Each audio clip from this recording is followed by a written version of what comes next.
दोस्तों इस इमेज को देखिए। इस इमेज में साइकिल के अलग अलग पार्ट्स हैं। देखिए कितने सारे हैं। क्या हमने कभी एक्सपेक्ट किया था कि इतने सारे पार्ट्स एक साइकिल में हो सकते हैं? तो अब आप कल्पना कीजिए कि जो हाईटेक वेपन्स हैं उनमें कितने तरह के पार्ट्स होते होंगे, हमारी कल्पना से परे। अब हर पार्ट को मैन्युफैक्चरर खुद डेवलप करे, ये पॉसिबल नहीं है। साइकिल का मैन्युफैक्चरर भी ऐसे ही करता है, मैक्सिमम पार्ट्स को आउटसोर्स कर देता है, दूसरी कंपनियों को कॉन्ट्रैक्ट दे देता है, उसके बाद वो बनाकर सारे पार्ट्स उन्हें डिलीवर करते हैं, ये लोग असेंबल करके साइकिल बेच देते हैं।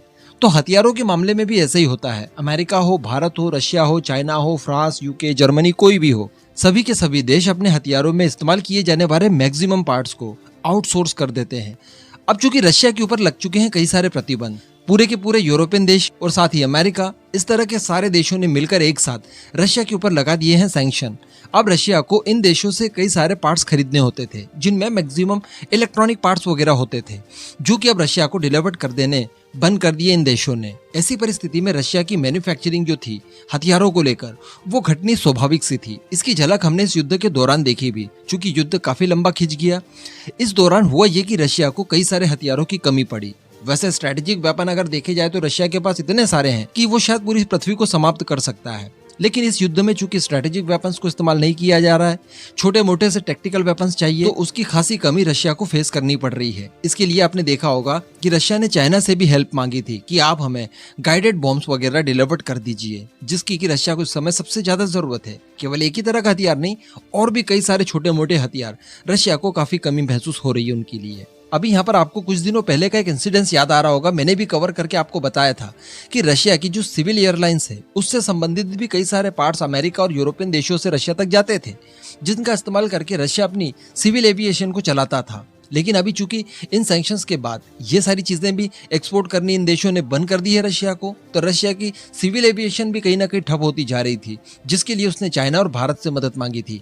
ये भारत और चाइना के पास जो भी पार्ट्स वगैरह अवेलेबल है जिसकी जरूरत रशिया को है, तो भारत और चाइना मिलकर उन्हें प्रोवाइड करवा दे ताकि उनका काम चलता रहे। किसी भी देश की सिविल एयरलाइंस वगैरह सारा कुछ समाप्त हो जाना किसी भी देश को नर्क की तरफ धकेल सकता है। आज के युग में हवाई सफर, हवाई ट्रांसपोर्ट, ये सारी चीजें बहुत ज्यादा रिक्वायर्ड होती हैं।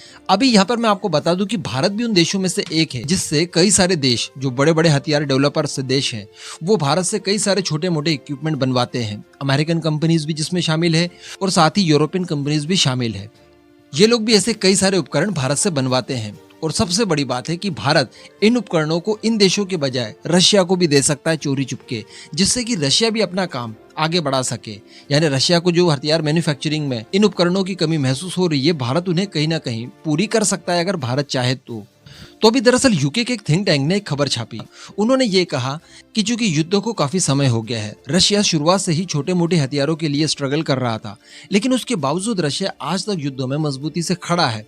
तो इसके पीछे कहीं ना कहीं श्रेय जाता है भारत और चाइना जैसे रशिया के पुरानी सहयोगी देशों को, क्योंकि इन देशों में जो अमेरिकन और वेस्टर्न कंट्रीज हथियारों के जो छोटे मोटे उपकरण वगैरह डेवलप करवाती हैं, उन सभी की सप्लाई ये देश रशिया को कर रहे हैं, जिससे रशिया चोरी चुपके अपने सारे वेपन्स की जो मैन्युफैक्चरिंग है वो प्रॉपर कर पा रहा है। यानी स्पष्ट रूप से इस बात को लिखा गया है कि भारत और चाइना जैसे जो रशिया के सहयोगी हैं, वो लोग स्मगलिंग कर रहे हैं इन छोटे मोटे पार्ट्स की, जो कि रशिया को स्मगलिंग के जरिए ये लोग भिजवा रहे हैं और रशिया उससे अपना काम चला रहा है। इस तरह के आरोप यूके के थिंक टैंक द्वारा लगाए गए हैं। अब बदकिस्मती यहाँ पर देखिए कि अमेरिका का कोई थिंक टैंक हो, कोई न्यूज़पेपर हो, कोई मीडिया हाउस हो, मेन स्ट्रीम वगैरह, या फिर यूके वगैरह का, इनको दुनिया भर में काफी तवज्जो दिया जाता है।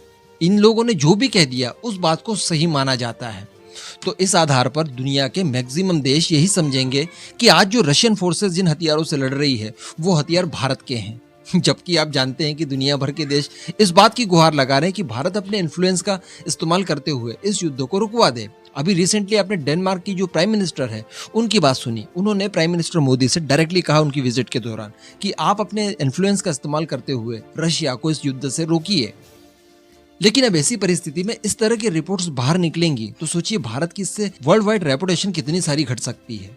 जो भारत गुडविल लगातार बनाने की कोशिश कर रहा है दूसरे देशों में, वो कहीं ना कहीं इससे प्रभावित हो सकती है। जबकि हम सभी जानते हैं, ये थिंक टैंक वाले भी जानते हैं कि इस तरह की कोई चीज नहीं है। हाँ, चाइना का हम लोग विश्वास नहीं कर सकते, वो इस तरह के काम करने में एक्सपर्ट है, लेकिन भारत का सारा काम बड़े ट्रांसपेरेंसी के साथ होता है। भारत में डेमोक्रेसी है, भारत में फ्री मीडिया है, तो अगर इस तरह की कोई चीज सरकार करती तो डेफिनेटली ये मीडिया हाउस बड़ी आसानी से उन्हें प्रकाशित कर सकते थे। वैसे यहाँ पर आप अपना ओपिनियन नीचे कमेंट बॉक्स में बताइएगा, क्या आपके हिसाब से भारत इस तरह से रशिया की मदद कर रहा है या फिर ये सरासर एक आरोप है? नीचे कमेंट जरूर कीजिएगा।